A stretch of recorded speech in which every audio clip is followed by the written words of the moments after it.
of your faith. And both of my grandparents told my mother, screw what other people say, you are twice blessed. When my mother then married a man outside of everything that she was familiar of, her country, her culture, her language, her faith, she said the same thing to herself. It does not matter, Alyssa, what other people think of you. You are twice blessed. And that is the thing that has gotten me through this life. So if there's anything, I know, we're not related, and maybe our lives are different, and your daughter's life is certainly not the exact copy of mine, but if I can pass anything generationally to your daughter, please, I give you this twice blessing. And I hope that that meant something to her. I have no idea. I guess we'll find out in the future. But she came up to me after I read this poem, which is not in my book, sorry, Aaron, but it meant so much to her and affected her so much that I thought I would share it. This is a true story. My cousin Shakti and I are wandering the streets of San Francisco in the middle of the night. Two girls turning the blank backdrop of a city into a neonscape of loud and fluorescent joy when we're stopped by two boys outside of an antique shop. They reek of cigarette smoke and the thrill of the hunt. I have to hold my breath in my belly just to get by. They talk at us, and we smile. We bear the pokes and prods of their curiosity like the scraping of teeth on knuckles when one of them breaks my skin with his desire. Asks me that question that is 2 parts lusting heat, 2 parts scorching blaze. So, what are you, anyway?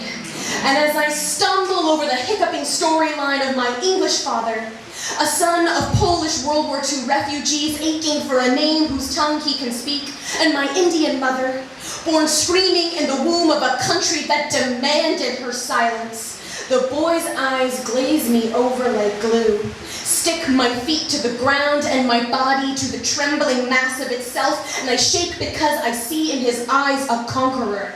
And I hear it too in his voice when he next asks me, so, does your dad have a colonization fetish? The words hang sticky on his lips, fall like atom bombs, hurl into the open air of my mouth, a detonation of ribs and flesh waiting to burst. I am shell-shocked by the nuclear fission of a slur. How my body unbecomes itself.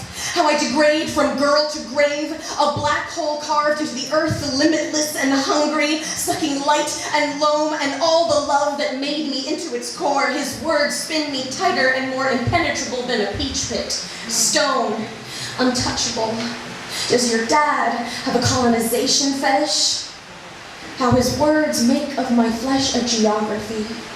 How I am all at once Mother Gaia and an endless cascade of landmines. How my bones ache with the split and hiss of Pangea wrenching open her jaws. How she makes of this world land masses of hungry teeth and oceans of blood. How I am no longer the twice blessed prayer of my mother's belly and my father's hands, but instead twice cursed. The doubled over legs of a compass pinwheeling and lost, no direction to go or a law of gravity to anchor me to home. So, does your dad have a colonization fetish? For the first time in my life, I feel like maybe, I don't know.